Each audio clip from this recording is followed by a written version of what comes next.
Nursery and Landscape Association is a non-for-profit voluntary industry trade association that represents the ornamental horticulture industry in Canada, across Canada.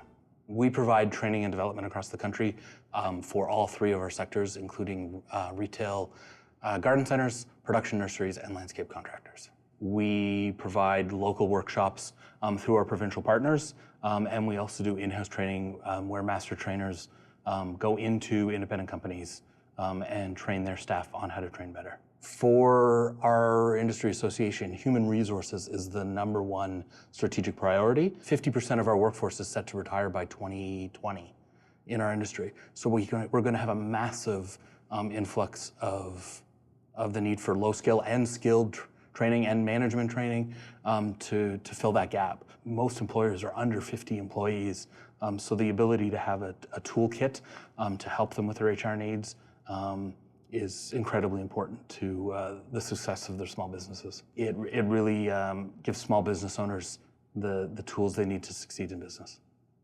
My name is Mark Wales. I'm president of the Ontario Federation of Agriculture.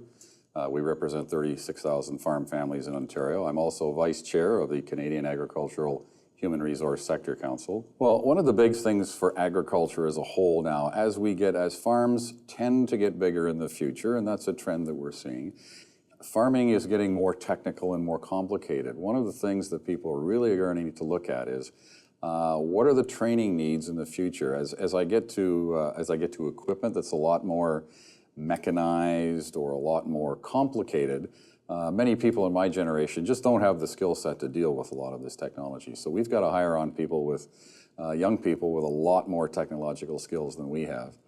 And we need to make sure they have the right ones. No longer is the day when you just point to the tractor and tell somebody, turn the key, start the tractor, and go to the field. Training is very, very critical in figuring out what that training is going to be in the future. And it's simply going to be more important as we go forward.